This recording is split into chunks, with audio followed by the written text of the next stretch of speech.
Hello everyone, welcome back to channel literary corner.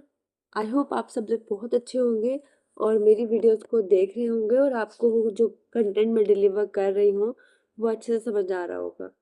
तो last video में हमारा जो फेमिनिज्म वाली वीडियो थी, पार्ट 1 में हमने जो फेमिनिज्म है उसके बहुत सारे एस्पेक्ट्स के बारे में बात की। हम फेमिनिज्म को एक लेंस के थ्रू कैसे देखते हैं उसकी बात की थी हमने। उसके अलावा हमने बात की थी the description of literary canon, जिसमें हमने बहुत सारे राइटर्स डिस्कस किए थे और मेथोडोलॉजी यूज़ की थी 4 आवर्स फेमिनिज्म क्रिटिसिज्म की। उसके अलावा हमने जो फेमिनिज्म की 4 वेव्स थी उनको बहुत ही ज़्यादा डीप जाकर जो है एनालाइज किया था, जिसमें जो भी कैटलिस्ट रहे हैं, जो उसका प्राइमरी फोकस रहा है और जो एरा है उसके बारे में बात की थी। और इन शॉर्ट भी हमने उसके डिज़ाइन हैशटैग देखे थे, कौन कौन सी चीज़ें, मतलब कौन से सोर्सेज जो थे वो वेव्स को कंटिन्यू कर पा रहे थे। उसके अलावा हमने फेमिनिस्ट थ्योरेटिकल स्पेक्ट्रम के बारे में भी जाना था, जिसमें उसके 3 पिलर्स यानी कि economic operation, systematic and economic operation, environmental societal operation and intersectionality जो है उसके बारे में बात की थी। तो आज हम कुछ नई नई जो नए अप्रोचेस हैं उनके बारे में बात करने वाले हैं। अब हम देखने वाले हैं कि जो फेमिनिज्म है उसका जो फ्रेमवर्क मैट्रिक्स है वो क्या है। इस चार्ट में फेमिनिज्म के 3 मेजर अप्रोचेस की बात की गई है: liberal feminism, radical feminism and Marxist feminism. ये 3 अप्रोचेस हैं जो आपको जानना बहुत ज़रूरी है। सिंपल बात में कहें कि फेमिनिज्म एक सिंगल आइडिया नहीं है, डिफरेंट फेमिनिस्ट प्रॉब्लम को अलग तरीके से समझाते हैं और इसीलिए सॉल्यूशन भी अलग होते हैं।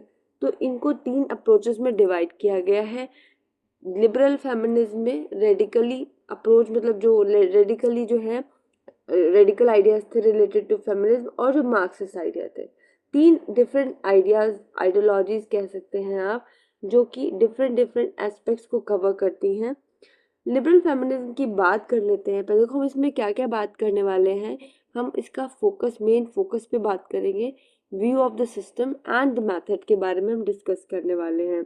इसका फोकस क्या था, लिबरल फेमिनिज्म का फोकस क्या था? Equality in the public sphere. इसका मतलब है जॉब्स, एजुकेशन, वोटिंग एक्सेट्रा। ये क्या मानता है? सिस्टमैटिक सिस्टम बेसिकली ठीक है, बस थोड़े लॉज और पॉलिसीज चेंज करने की ज़रूरत है। ये चीज़ जो है इसका व्यू पॉइंट में आता है। The system is fundamentally sound but requires legal adjustment. ये इसका जो है व्यू पॉइंट है। और मेथड में क्या आएगा? मेथड बताने से पहले मैं आपको बता दूं इसका एग्जाम्पल क्या है कि वुमेन के प्रॉपर्टी राइट्स के लिए जो लॉ बनाए गए हैं वो लिबरलिज्म में आता है। ठीक है, वो लिबरल फेमिनिज्म का एक मेथड है। इसमें क्या क्या आता है? Legal reforms, voting rights, policy changes. Example के लिए मैरिड वुमेन्स प्रॉपर्टी एक्ट। ठीक है, शादीशुदा औरतें जितनी भी होती हैं उनका जो प्रॉपर्टी एक्ट है, प्रॉपर्टी से रिलेटेड जितने भी राइट्स हैं वो आपके जो है लिबरल फेमिनिज्म में आते हैं। नेक्स्ट हमारा है रेडिकल फेमिनिज्म। रेडिकल फेमिनिज्म का जो फोकस है ना वो ये है कि प्रॉब्लम सिस्टम के रूट में है, वो है हमारी patriarchy. The root cause of women's oppression is the patriarchal system itself. ये फोकस था हमारा कि जो रूट कॉज है वो पेट्रार्की है। इसका बिलीफ ये था कि सोसाइटी का पूरा स्ट्रक्चर ही मेन को पावर देता है। System is inherently corrupt and can not be reform. जो सिस्टम है वो पहले से ही इनहेरेंटली, मतलब ये चीज़ डिफाइन कर दी गई है कि बेबी अभी पैदा नहीं हुआ है लेकिन फिर भी होता है कि अगर बेटा होगा तो वंश को आगे बढ़ाएगा। तो ये चीज़ जो है complete revolutionary dismantling of patriarchal institution and traditional gender roles. ये क्या करता है, इसका बिलीव क्या है? सोसाइटी का पूरा सिस्टम मैन ही है। ठीक है, सोल्यूशन में क्या कह सकते हैं हम इसमें? कंप्लीट चेंज या रेवोल्यूशन। ट्रेडिशनल जेंडर रोल्स को हटाओ, पेट्रियार्कल इंस्टीट्यूशन जो है उन्हें तोड़ दो। सिंपल लाइन में कह सकते हैं कि रिफॉर्म नहीं, सिस्टम को रिफॉर्म नहीं चाहिए, उसको रिप्लेस करो। ये इनका मानना था किसका? रेडिकल फेमिनिस्ट का। थोड़ा सा जो है जिसमें रेडिकल में जब भी वर्ड आप सुनोगे तो वो फाइट में काउंट होता है कि फाइटिंग थी इस टाइप को लेकर। बहुत रेडिकल थॉट्स थे कि डायरेक्टली हटाओ, जड़ से खत्म करो इसे, रिप्लेस मत करो इसको। ठीक है, सॉरी रिफॉर्म नहीं करो, रिप्लेस करो, डायरेक्टली हटाओ इसको यहाँ से, ठीक है। तो ये this was all about radical feminism. अब हम देखते हैं मार्क्सिस्ट क्या कहते थे। मार्क्सिस्ट जो है ये इनका थर्ड अप्रोच क्या बोलता था, ये फोकस करते थे जेंडर प्लस क्लास दोनों पर, the intersectional of gender and the class hierarchy. ये क्लास प्लस जेंडर दोनों पे फोकस करते थे, ठीक है। ये क्या करते थे, कैपिटलिज्म सरवाइव करते थे वुमेन की अनपेड डोमेस्टिक वर्क पर, जैसे कि कुकिंग, क्लीनिंग, चाइल्ड केयर, ये सब इस चीज़ों पे फोकस करते थे। देख रहे हो आप यहाँ पे मैं पॉइंट भी लिखा है, व्यू पॉइंट क्या था, capitalism requires unpaid domestic labour and subordinate class to function. ये क्या करते थे, dismantling capitalist economic structure to achieve true liberation. इसका मतलब ये हुआ कि कैपिटलिस्ट सिस्टम को ये डिसमेंटल कहते थे, डिसमेंटल करो यानी कि उसको हटाओ मत, रिप्लेस मत करो, उसे वापस से अनपैक्ड करो, ठीक है। सिंपल लाइन में कह सकते हैं पेट्रार्की प्लस कैपिटलिज्म दोनों प्रॉब्लम है, कोई एक प्रॉब्लम नहीं है। ये भी प्रॉब्लम, कैपिटलिज्म को भी एक प्रॉब्लम मानकर जो है इन्होंने बात की थी। नेक्स्ट देख लेते हैं हमारी नेक्स्ट स्लाइड में क्या है। This is the most important slide regarding gender, race, class. क्या बात कर रहा है इसके बारे में चलिए जान लेते हैं। अब इस डायग्राम को आप ध्यान से देखो, ये एक वेन डायग्राम है, ठीक है। ये कंप्लीट वेन डायग्राम आपने रीजनिंग वगैरह में पढ़ा होगा। वेन डायग्राम है जिसमें 3 सर्कल्स हैं, 1 then 2 then 3 circles are there. First one is gender, second one is race and third is class. और जहाँ ये तीनों ओवरलैप कर रहे हैं ना, वो सेंटर वाला पर्पल वाला एरिया जो जहाँ पे तीनों ओवरलैप कर रहे हैं, इसको हम लोग बोलते हैं जोन ऑफ कंपाउंड ऑपरेशन, ठीक है। ये याद कर लीजिएगा, जोन ऑफ कंपाउंड ऑपरेशन ये वाला पार्ट कहलाता है। सिंपल लैंग्वेज में चलिए समझते हैं। ऑपरेशन सिर्फ एक चीज से नहीं होता, ऑपरेशन का मतलब ऑपरेस किया जाता है पीपल को, वो वाला ऑपरेस, ये ऑपरेशन नहीं है। ऑपरेशन जो है वो सिर्फ चीज से मतलब किसी एक चीज से नहीं होता, बल्कि मल्टीपल फैक्टर्स मिलकर उसे स्ट्रांग बना देते हैं। एग्जाम्पल के लिए देखते हैं, एक ब्लैक वर्किंग क्लास वुमेन को सिर्फ सेक्सिज्म नहीं बल्कि रेसिज्म और क्लास डिस्क्रिमिनेशन भी फेस करना पड़ता है। यानी कि अगर कोई एक वुमेन, एक ब्लैक वुमेन जो है, जो अच्छी दिखती भी नहीं है, मतलब अच्छा दिखना यहाँ पे फेयर होना ही अच्छा दिखना होता है, तो अगर नहीं दिख रही है तो उसकी उसकी जो रेस है, उसकी जो क्लास है, मतलब जो किस क्लास से बिलोंग करती है, लोअर अपर, तो वो और plus she is a women, तो वो जेंडर तीनों को अप्रोच करता है, यानी कि तीनों ही तरीके से उसे डिग्रेड किया जाता है। क्रिटिक क्या है, द क्रिटिक, इसको देख लेते हैं। इस आइडिया को आप समझिए। आप अर्ली फेमिनिज्म फर्स्ट और सेकंड वेव मेनली फोकस करता है white middle class educated women पे, और बाकी वुमेन जैसे पुअर वुमेन या फिर वुमेन ऑफ कलर उनको इग्नोर कर दिया गया है। तो ये क्रिटिक है, मतलब इसी चीज़ को क्रिटिसाइज किया गया है कि अर्ली वेव में जो है प्राइमरी हमने कॉलेज एजुकेटेड और वाइट मिडिल क्लास को इग्नोर करके those facing multiple axes of discrimination, मतलब सिर्फ उनको देखा है जो मेजरली सरवाइव कर रही हैं। अब वुमेन है तो उसमें वाइट काउंट नहीं होती हैं, ये तो मतलब एक क्रिटिक था। वॉइस क्या है, यहाँ एक इम्पॉर्टेंट नाम आता है बेल बुक्स का। ये Bell Hooks, I and I a woman, this was the work. तो उन्होंने अपनी famous book I and I a woman में बताया है कि रेसिज्म और सेक्सिज्म अलग नहीं होते, ये एक साथ काम करते हैं।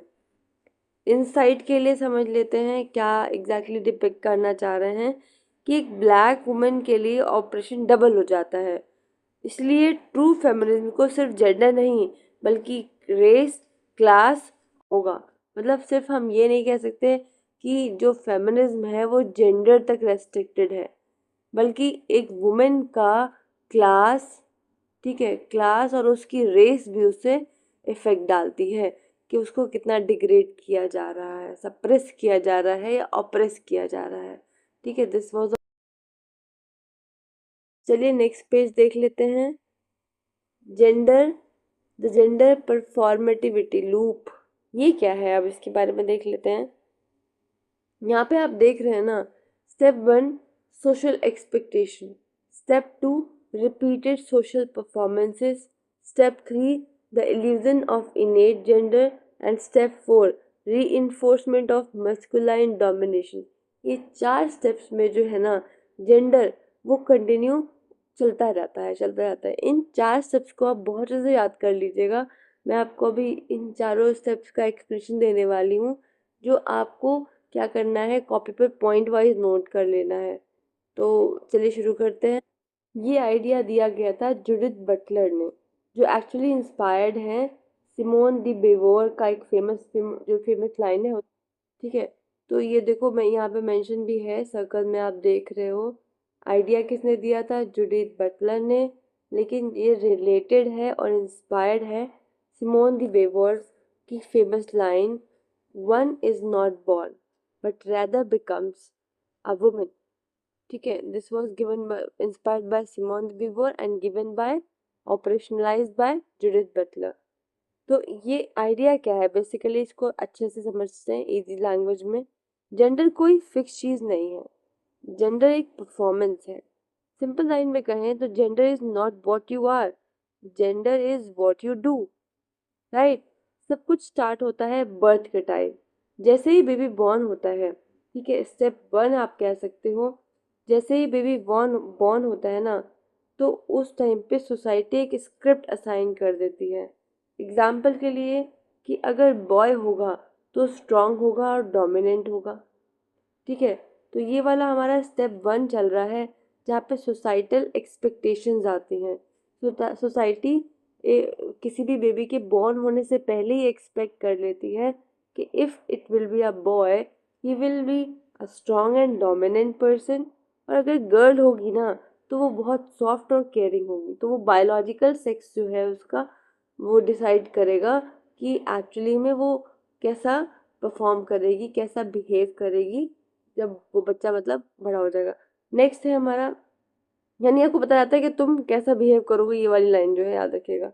नेक्स्ट है हमारा डेली परफॉर्मेंसेस, समझ लीजिए यहाँ पे स्टेप 2 रिपीटेड सोशल परफॉर्मेंसेस, जो हमारी डेली की परफॉर्मेंसेस होती हैं। अब आता है सेकंड स्टेप, तो हम रोज़ उस स्क्रिप्ट को परफॉर्म करते हैं। कैसे कपड़े पहनते हैं, कैसे बात करते हैं, कैसे चलते हैं, कैसे रिएक्ट करते हैं, ये एक बार नहीं होता, ये डेली रिपीटेशन मोड में होता रहता है। मतलब dressing, acting and speaking ways that adhere to the assigned script. every time you are just remind by someone कि आप मतलब कैसे कपड़े पहन रही हो, ये तो लड़के पहनते हैं, ये तो लड़की पहनती हैं। लड़के से बोला जाता है तुम रो क्यों रहे हो, रोती तो सिर्फ लड़कियां हैं। लड़का अगर डॉल से खेल रहा होता है तो उससे कहा जाता है कि डॉल से क्यों खेल रही हो, ये तो लड़कियों का काम। लड़कियों से कहा जाता है कि तुम घर का काम करो, घर का काम सीख लो क्योंकि करना तो तुम्हें यही है। तो these all lines actually daily performances, जो सोसाइटी क्या करती है, रिपीटेड मोड में परफॉर्म करती है। तो this was the step 2। Now come to the step 3। Step 3 is the illusion of innate gender. अब सबसे डेंजरस पार्ट, जब ये परफॉर्मेंस बार बार रिपीट होता है तो सोसाइटी सोचने लगती है ये तो नेचुरल है और यही सही है। This is the truth. Boys naturally strong होते हैं, गर्ल्स नेचुरली इमोशनल होती हैं। बल्कि जो रियलिटी है वो ये है कि नेचुरल नहीं है, ये लर्न बिहेवियर है। जो आपको सिखाया गया है आप वही परफॉर्म कर रहे हो।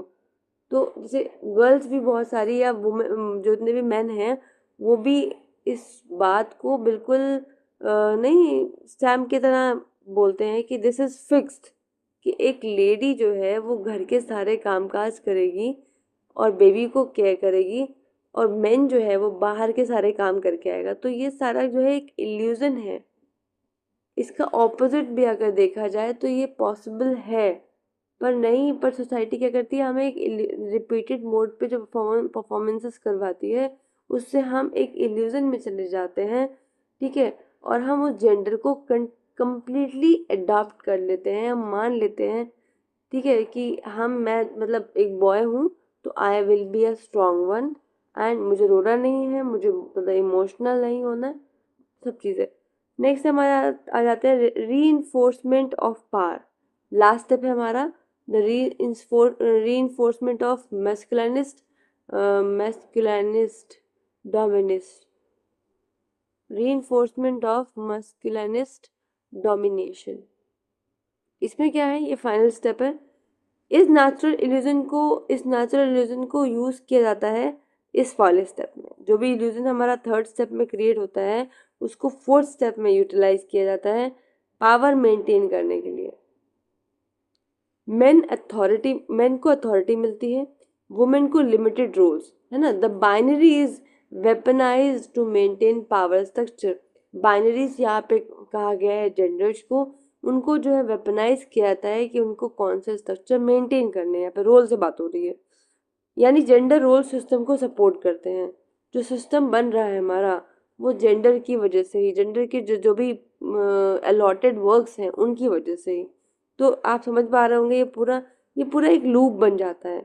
सोसाइटी स्क्रिप्ट देती है, हम परफॉर्म करते हैं, वो नेचुरल लगने लगता है, सिस्टम स्ट्रांग होता है, वही स्क्रिप्ट जो है रिपीट होती रहती है। जितनी भी जनरेशन आ जाएं ये वाली जो प्रोसेस है, ये जो लूप है वो कंटिन्यू रहता है। चलिए, आपको इतना क्लियर हो गया होगा। आई होप आपको कोई भी डाउट हो आप कमेंट करके मुझे ज़रूर से पूछिएगा, तो मैं ज़रूर इसका आंसर करूँगी। नेक्स्ट देखते हैं हमारा the architects. Who architect this feminism? किसने आर्किटेक्ट किया, कहाँ से ये बात आई, कहाँ से एक्चुअली ये कॉन्सेप्ट स्टार्ट हुआ और इसको कैसे आगे ले जाया गया। चलिए बात करते हैं उन उन जो स्पेशल और ग्रेट राइटर्स हैं जिन्होंने इस मूवमेंट को जो है जन्म दिया और कैरी ऑन किया। चलिए बात करते हैं। ये सिर्फ आर्किटेक्ट्स नहीं हैं, ये एक्चुअली वो थिंकर हैं, वो फेमिनिस्ट थिंकर हैं जिन्होंने फेमिनिस्ट थॉट की फाउंडेशन बिल्ड की। सिंपल वर्ड्स में इन्होंने हमें सिखाया कि लिटरेचर को फेमिनिस्ट लेंस से कैसे रीड करना है। पहले बात करते हैं the very beginning person who actually start this movement, this revolution, Mary Wollstonecraft. सबसे पहले आती हैं ये, इनकी फेमस बुक है एक the vindication of the rights of women जो है, ये इन्होंने लिखी थी 1792 में। जो एक मतलब यही एक बुक जो थी वो सोर्स बनी इस मूवमेंट की, लोगों को सोचने में मजबूर कर दिया वुमेन्स के राइट्स के बारे में। ठीक है, वो ये बुक थी। उन्होंने क्या कहा था, वुमेन भी मेन की तरह रेशनल बींग्स हैं, इसलिए उन्हें एजुकेशन मिलनी चाहिए। ये बात उन्होंने अपनी इस बुक में कही थी। फर्स्ट वेव को स्टार्ट करने वाला जो सोर्स था वो यही बुक है, a vindication of rights of women, 1792 में आया था। उसके बाद जो है बहुत सारी चीज़ें आई थी। तो फर्स्ट वेव में जो foundational asserting women's as rational being deserving education जो बात कही थी वो मैरी वॉल्सनक्राफ्ट ने अपनी book a vindication of rights of women 1792 में कही थी। ठीक है, तो इम्पोर्टेंस क्या है, ये फेमिनिज्म का स्टार्टिंग पॉइंट था। फर्स्ट वेव फेमिनिज्म की फाउंडेशन यहीं से स्टार्ट होती है। नेक्स्ट है हमारी वर्जीनिया वुल्फ। ये क्या करती है, इनका फेमस एक आइडिया है जो उनके वर्क में द रूम ऑफ वन सोन और थ्री गिनीज, इसमें जो है आपको देखने को मिलेगा। उन्होंने बोला है अगर वुमेन को लिखना है, क्रिएट करना है, तो उसके पास होना चाहिए मनी यानी कि फाइनेंशियल इंडिपेंडेंस, और स्पेस यानी कि अपना रूम। अपने इस वर्क में उन्होंने इस चीज़ को जो है बताया है, अ रूम ऑफ वन सोन और थ्री गिनीज में मनी की पावर को डिस्क्राइब किया है। तो वो कहती हैं कि अगर एक वुमेन स्ट्रांग होगी तो उसके पास ये चीज़ें होनी ज़रूरी हैं, vital need of female financial independence and intellectual space. क्यों? क्योंकि बिना इनके वुमेन का टैलेंट सप्रेस हो जाता है। ये एक्सप्लेन करना चाहती हैं कि लिटरेचर में वुमेन की वॉइसेस क्यों मिसिंग थी, ये बहुत बड़ा कारण था। नेक्स्ट है हमारी सिमोन द beauvoir। ये इन्होंने इनकी बुक लिखी थी द सेकेंड सेक्स 1949 में। ये सेकेंड वेव की कैटलिस्ट बनी थी और यही एक सोर्स था सेकेंड वेव स्टार्ट होने का। इन्होंने क्या कहा था कि women is treated as otherness का कॉन्सेप्ट दिया था उन्होंने। Women is treated as other, मतलब man is equals to default human, women that is secondary. ठीक है, एज पर द सोसाइटी और द मैन, वुमेन को क्या देखा जाता है, अदर पर्सन के रूप में देखा जाता है। क्योंकि जो जैसे हम लोग वो पढ़ते हैं ना, फूड चेन पढ़ते हैं, तो उसमें प्राइमरी सेकेंडरी इस तरीके से पढ़ते हैं ना, तो बिल्कुल वैसे ही है कुछ कि इन्होंने कहा है कि वुमेन को अदर यानी कि सेकेंडरी रखा जाता है, जबकि मैन जो है वो डिफ़ॉल्ट ह्यूमन या प्राइमरी। आपने देखा होगा बहुत सारी चीज़ों का एक डिफ़ॉल्ट जेंडर होता है, वो होता है ही और हिम। कहीं पे अगर आप जेंडर डिफाइन नहीं कर पा रहे हैं, आप किसी भी चीज़ का जेंडर डिफाइन नहीं कर पा रहे हैं, तो वो ऑटोमेटिकली क्या हो जाता है, ही, हिम और हिज। तो दैट इज एक्चुअली। नेक्स्ट है हमारा अच्छा, इनका जो सेकेंड वेव फेमिनिज्म जो है उसका turning point the second sex ही था, ये याद रखिएगा। नेक्स्ट है हमारी last, Sandra Gilbert and Susan Gubar. ये जो है इन्होंने एक बुक लिखी थी, इन्होंने the mad women in the attic. इन्होंने क्या किया, क्लासिक लिटरेचर को फेमिनिस्ट लेंस से रीड किया और दिखाया कि वुमेन राइटर्स अपने अंदर अपने एंगर और रेबेलियन हिडन कैरेक्टर्स के थ्रू एक्सप्रेस करती हैं। ठीक है, तो ये जो मैड वुमेन है ना, वो उन्होंने यहाँ पे एंगर को रिप्रेजेंट किया है। मैड वुमेन एक सिंबल बन जाता है सप्रेस्ड वॉइस का। इम्पोर्टेंस क्या है इसकी, द फेमिनिस्ट लिटरेरी क्रिटिसिज्म जो है उसका बेस यही बन गया था इनका एक work, the mad women in the attic. ठीक है, नेक्स्ट देख लेते हैं इन चारों में कनेक्शन क्या है। आपको सबको याद रखना है कि जो वोल्सनक्राफ्ट है वो बेसिक राइट्स एंड एजुकेशन की बात कर रही थी, वुल्फ ने स्पेस एंड इंडिपेंडेंस की बात की है, बिवॉय ने आइडेंटिटी एंड अदरनेस का कॉन्सेप्ट दिया है, गिलबर्ट एंड गुबर ने लिटरेरी एनालिसिस टूल्स के बारे में बात किया। मतलब इन्होंने मिलकर जो है फेमिनिज्म को कंप्लीट फाउंडेशन बिल्ड किया है। तो ये 4 राइटर्स थे। चलिए आगे चलते हैं नेक्स्ट स्लाइड की तरफ। The current debate with in feminist studies. अगर आपको इनमें से कोई भी राइटर बहुत ज़्यादा समझ में आया तो मुझे ज़रूर से कमेंट में बताइएगा कि आप किस आर्किटेक्ट्स के बारे में बहुत डीप इन्फॉर्मेशन चाहते हैं। मैं उस पर एक वीडियो प्रिपेयर करूँगी। ठीक है, चलिए बात करते हैं current debate with in feminist studies. अब हम आते हैं एक बहुत ही इंटरेस्टिंग और इम्पॉर्टेंट टॉपिक पर, वो है डिबेट। फेमिनिस्ट स्टडीज़ की जो डिबेट है यही जानने वाला पॉइंट है। जब भी हम किसी भी टॉपिक की बात करते हैं तो हम उसके प्रॉज एंड कॉन्स दोनों के बारे में बात करते हैं और वो पता चलती है उस पर हुई डिबेट से ही। तो ये स्लाइड हमें दिखाता है कि फेमिनिज्म को कोई फिक्स्ड आइडिया नहीं बोला गया है, ये आज भी इवॉल्व हो रहा है और उसके अंदर डिबेट्स चल रही हैं। हम ये नहीं कहेंगे ये एक मूवमेंट थी और ये स्टार्ट हुई, इसमें ये सब हुआ और ये एंड हो गई और इसका जो रिजल्ट था वो ये निकल के आया। तो ऐसा नहीं है, अभी भी ये मूवमेंट कैरी ऑन कर रही है और इस पे कंटिन्यूसली जो है वो जो क्रिटिक्स हैं वो अपने अपने कॉन्सेप्ट्स को देते आ रहे हैं। डिबेट 1 की बात करते हैं, द टर्फ वॉर्स। इसमें जो टर्फ देखो, एक साइड लिखा है turf Wars biological versus performative और एक साइड लिखा है the critics of white feminism. ठीक है, तो देखते हैं क्या बात करें। सिंपल वर्ड्स में हम कह सकते हैं कि ये डिबेट कह रही है कि biological sex versus gender identity के बीच में क्या डिफरेंस है। इन दोनों टॉपिक पे बात हो रही है, biological sex versus gender identity. एक साइड क्या कहती है कि कुछ रेडिकल फेमिनिस्ट का कहना है कि वुमेन को डिफाइन करना चाहिए बायोलॉजिकल सेक्स से। ठीक है, ये वाला पार्ट कह रहा है। रेडिकल्स कह रहे हैं the gender can be critically defined by there sex. ठीक है, और उनका कंसर्न है कि फीमेल उनकी spaces like washroom, sports etcetera में सेफ रहना चाहिए। ये इनका कॉन्सेप्ट है।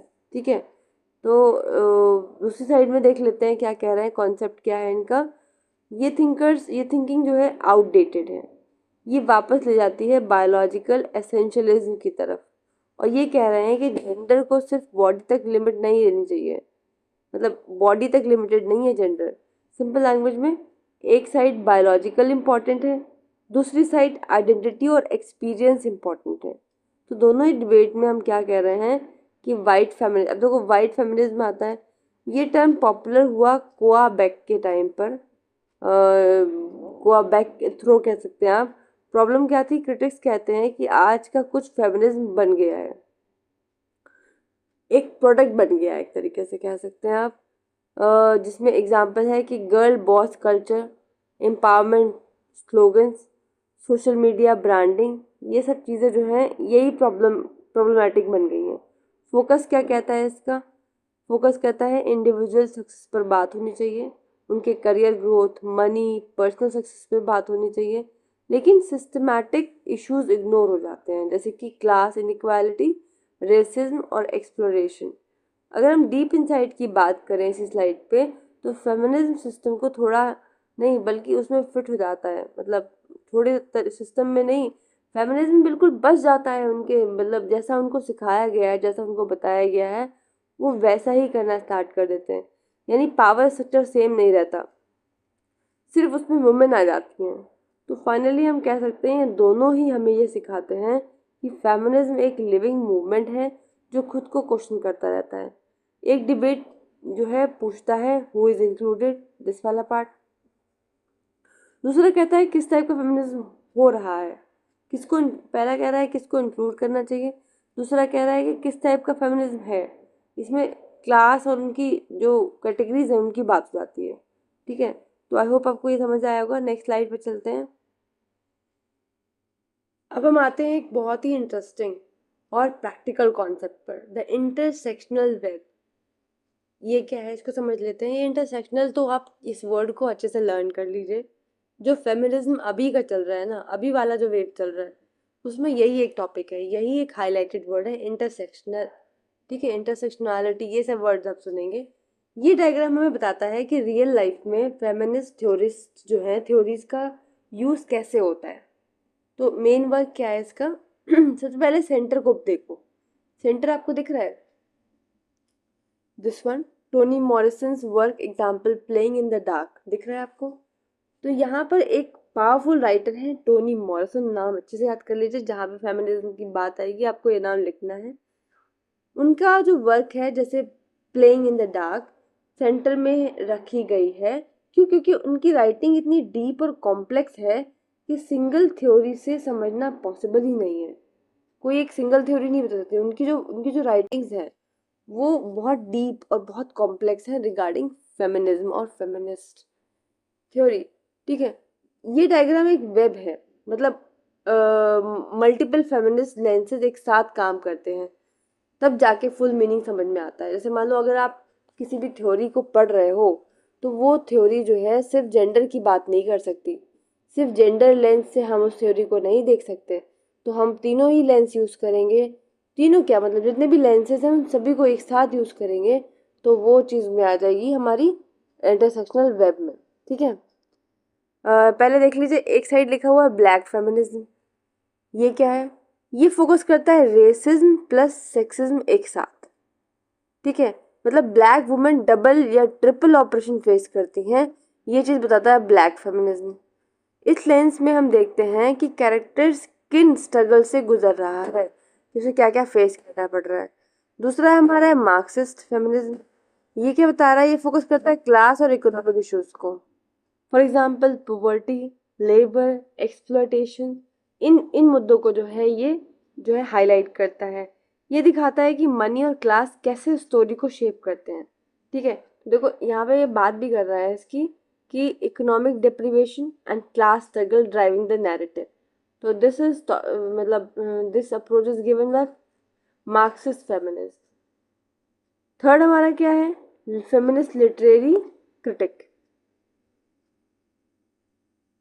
फेमिनिस्ट लिटरेरी क्रिटिक, ठीक है, यहाँ पे ये पूरा कंप्लीट नहीं आ पाया, इसको क्रिटिसिज्म पड़ेगा यहाँ पे। ठीक है, क्या कह रहा है ये? Unpacking Morrison's subversion of tradition white male dominated American literary canon. ये क्या बात कर रहा है? ये तीसरा लेंस है फेमिनिस्ट लिटरेरी क्रिटिसिज्म का। ये एनालाइज करता है कि ऑथर कैसे ट्रेडिशनल लिटरेचर को चैलेंज कर रहा है। ट्रेडिशनल जो पुराने टाइम का चला आ रहा है, जिसमें हम वुमेन को उनकी रेसेस को, जेंडर को, क्लास को एक ही लेंस के थ्रू दिखाते चले आ रहे हैं, specially white male dominated literary canon को। टोनी मॉरिसन अपनी राइटिंग से ओल्ड नैरेटिव्स को चेंज करती हैं, उसमें चेंजेस लाती है। मैंने आपको एक कॉन्सेप्ट 4R का बताया हुआ था, री राइटिंग, तो उसमें टोनी मॉरिसन का नाम सबसे ऊपर है। ठीक है, तो अब सबसे इम्पोर्टेंट बात यह है कि तीनों लेंसेज अलग अलग नहीं यूज होते हैं, ये एक साथ काम करते हैं, जैसे एक वेब या प्रिज्म। तब जाके फुल जो पिक्चर है हमें मिलती है किसी भी नैरेटिव की। डीप इनसाइट क्या है इसमें कि एक ही लेंस यूज़ करोगे तो अंडरस्टैंडिंग इनकम्प्लीट होगी, मल्टीपल लेंसेज को यूज़ करोगे तो ज़्यादा डेप्थ मिलेगी, ज़्यादा रियल अंडरस्टैंडिंग मिलेगी। इसका पीछे बिग आइडिया क्या है? ग्रेट लिटरेचर सिंपल नहीं होता, इसलिए उसको समझने के लिए मल्टीपल पर्सपेक्टिव ज़रूरी हैं। ठीक है, तो फाइनल टेक अवे क्या है हमारा कि इंटरसेक्शनैलिटी का रियल यूज़ यही है, थ्योरी सिर्फ पढ़ने के लिए नहीं, यूज़ करने के लिए, उसको अप्लाई करने के लिए। ठीक है, तो याद रखो कि एक लेंस से सिर्फ एक ट्रुथ मिलता है, मल्टीपल लेंसेज से फुल ट्रुथ मिलता है। तो अब आप बताओ कि आप चाहते हो कि टोनी मॉरिसन पर मैं एक वीडियो बनाकर लेकर आऊँ, उनकी जितनी भी एनालिसिस है वेब को लेकर मैं कंप्लीट करूँ? तो मुझे कमेंट से ज़रूर से बताइएगा। नेक्स्ट देख लेते हैं, हमारी ये लास्ट स्लाइड है, डेमोक्रेटाइज एजेंसी द लाइट। ठीक है, इसके बारे में देख लेते हैं क्या बात कर रही है। The platform enabled unprecedented global solidarity. The thread continues and the algorithmic blackish the shadow. ये क्या है? Democratize agency the light and नीचे given है the light and the shadow. तो ये क्या है देखिए। अब हम पहुंच गए हैं फाइनल स्लाइड पर, जो पूरा सीरीज का कंक्लूजन है actually. Democratise agency the light and the shadow में क्या दिखाया गया है? सबसे पहले पॉजिटिव साइड देखते हैं। ठीक है, ये वाला पार्ट ये वाला पार्ट जो है पॉजिटिव पार्ट में काउंट होता है। आज का डिजिटल वर्ल्ड जो है ना, वुमेन को एक पावरफुल वॉइस से जानता है, मतलब उनको पावरफुल वॉइस जो है वो डिजिटल वर्ल्ड ने वुमेन्स को दी है। कोई भी अपनी स्टोरी शेयर कर सकता है और वो दुनिया तक इंटेंसली जो है, मतलब इंस्टेंटली पहुंचा सकता है। तो वुमेन्स की बात हो रही है, उनके सभी ठीक है। Performance enable unprecedented global solidarity, the everyday section project like Laura Bates making invisible missing invisible, the viral accountability of times up and MeToo #MeToo. मतलब जिसमें एक जो एग्जाम्पल दिया गया है कि जो लॉरा बेट्स थी ना, उन्होंने अपना जो एवरीडे सेक्शन प्रोजेक्ट है उसको #मीटू पर विजुअलाइज करवाया गया था, और अपनी जो इनविजिबल मिसिगनी है उसको विजुअलाइज करवाई थी #मीटू के थ्रू, जो पूरे वर्ल्ड में जो है इंस्टेंटली वायरल हो गई थी and everybody knows about her. ठीक है, तो उसमें #मीटू मूवमेंट जो है, टाइम्स अप मूवमेंट जो है, ये चले हैं। इन्होंने क्या किया है? पावरफुल लोगों को अकाउंटेबल बनाया है और वुमेन को एक ग्लोबल सपोर्ट सिस्टम दिया है। सिंपल लाइन में कहें तो इंटरनेट ने फेमिनिज्म को ग्लोबल मूवमेंट दिया है। थ्रेड क्या है इसमें, वो अभी बात करते हैं इसके बारे में। पहले ये देख लेते हैं algorithm and blackish. Algorithm and blackish यानी कि शेडो क्या है? लेकिन पिक्चर का दूसरा साइड यही है, जहाँ पावर है वहाँ रेजिस्टेंस भी होती है। डिजिटल स्पेस तो है, digital space become the frontier and traditional violence. ठीक है, लेकिन उसमें भी शेडो यानी कि वहाँ पे भी हरासमेंट्स हो रहे हैं। यहाँ पे गेमर गेट एक वेबसाइट थी जिन्होंने मतलब जो है हरास किया था फीमेल डेवलपर्स को। The rise of alpha male protesting the toxic male supremacy network, अपनी सुप्रीमेसी दिखाते हुए उन्होंने जो है उनको हरास किया था। तो इंटरनेट में नेगेटिविटी भी है, यानी कि इंटरनेट नेगेटिविटी को भी एम्पलीफाई करता है। तो जैसे बताया गेमर गेट कंट्रोवर्सी बहुत बड़ी है, इसमें ऑनलाइन हरासमेंट हुए थे, थ्रेड्स हुए थे, टॉक्सिक बिहेवियर यूज हुआ था। इसमें राइज ऑफ टॉक्सिक कंटेंट, बहुत सारे टॉक्सिक कंटेंट्स को दिखाया गया था। इसमें अल्फा मेल कल्चर और एंटी फीमेल नैरेटिव्स को डिस्क्राइब किया गया था। ये एल्गोरिथम के थ्रू और स्प्रेड होता गया, यानी कि ये वाला पार्ट भी जो है स्प्रेड होता गया। कोई भी चीज़ है, मतलब अभी आप छोटी सी सिंपल सी बात ही देखो कि दुनिया में बहुत सारे रेप हो रहे हैं, बहुत सारी फीमेल्स को टॉर्चर किया जा रहा है, हैरेस किया जा रहा है, पब्लिक प्लेस पे, वर्क प्लेस पे, एजुकेशनल प्लेसेस पे, कहीं भी, मतलब कहीं भी। और बहुत सारा जो डोमेस्टिक वायलेंस है फीमेल से रिलेटेड, उसकी तो मतलब काउंटिंग ही नहीं है। पर फिर भी अगर एक मेल को एक फीमेल ने ब्लू ड्रम में, मतलब सुना होगा आपने बहुत ज़्यादा, ब्लू ड्रम हो गया या फिर पहाड़ से धक्का दे दिया, तो वो इतना हाईलाइट हो रहा है, इतना ज़्यादा उस पर बातचीत हो रही है, डिबेट्स हो रही हैं, तो कुछ वैसा ही है। तो नेगेटिविटी बहुत है। The thread continue most important part है इसका। इसमें क्या है, सबसे पहले इंपॉर्टेंट मैसेज दे रहा है द थ्रेड कंटिन्यूज, कि ये थ्रेड चलता जा रहा है, अभी रुका नहीं है। Does D platforming eliminate gender violence rhetoric, क्या ये इसको रोक सकता है? स्ट्रगल कभी रुका है इनका? प्लेटफॉर्म चेंज होता रहा है लेकिन स्ट्रगल नहीं रुका है। तो answer is no. But the democratic space of the internet allows women to continually assert the agency. The medium evolved but the push for the equality remains constant. तो मतलब ये जो डेमोक्रेटिक स्पेस है internet ने उसको women's को allow किया है कि वो अपनी इस जो एजेंसी है उसको कंटिन्यू करें, अपने है ना, assert their agency to continually जो है कंटिन्यू करें। द मीडियम इवॉल्व, लेकिन जो मीडियम है ना वो आगे चलता जा रहा है, but push for the equality remains constant. Equality के लिए हमेशा वुमेन स्ट्रगल कर रही थी और कर रही हैं।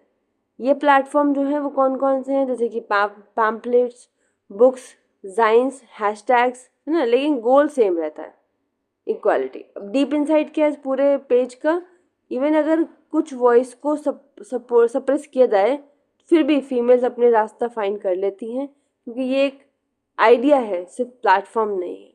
तो आज का वर्ल्ड एक मिक्स है, मतलब मिक्स हो चुका है, लाइट भी है, शेडो भी है, लेकिन फेमिनिज्म मूवमेंट अब भी स्ट्रांग है और कंटिन्यूसली इवॉल्व हो रहा है। इमोशनल क्लोजिंग चलिए करते हैं इसकी, कि मीडियम चेंजेस तो होते रहेंगे लेकिन फाइट फॉर द इक्वालिटी कभी ख़त्म नहीं होगी, चलती रहेगी। And my urge to all the female और मतलब मेल ऑल्सो, कि अगर ऐसा कुछ है तो try to give the equality to each other. मैं बता दूं आपको, इस पूरी वीडियो में मैंने बात की है फीमेल्स के राइट्स की, उनको कैसे सप्रेस किया जा रहा है। अब आप बहुत सारे मेल्स भी ये सोच रहे होंगे कि भाई मेल्स की बात क्यों नहीं होती, क्योंकि कहीं ना कहीं उन्हें भी सप्रेस किया जाता है। देखिए जो बात हो रही है ना फेमिनिज्म, ये फेमिनिज्म में सिर्फ फीमेल्स नहीं आती हैं, ये आइडिया सिर्फ फीमेल्स से रिगार्डिंग नहीं है, ये रिगार्डिंग है इक्वालिटी से। फिर वो कास्ट हो, क्लास हो, जेंडर में दोनों लोग आते हैं, मेल और फीमेल बोथ। तो यहाँ सिर्फ इतनी बात हो रही है कि बोथ आर इक्वल, उनको इक्वालिटी मिलनी चाहिए, ठीक है। They are talking about only the equality. तो अब आप मुझे बताओ इस पूरी वीडियो में आपको कौन सा पार्ट बहुत अच्छा लगा, या कौन से पार्ट में मुझे चेंजेस करने की ज़रूरत है, तो मैं ज़रूर से उसको जो है चेंज कर लूँगी। तो आपने अगर अभी तक वीडियो को लाइक या सब्सक्राइब नहीं किया है तो पहले आप वीडियो को लाइक कर लीजिए, चैनल सब्सक्राइब कर लीजिए, जिससे कि आपको आगे की अपडेट मिलती जाए। And do not forget to press the bell icon. Okay, thank you.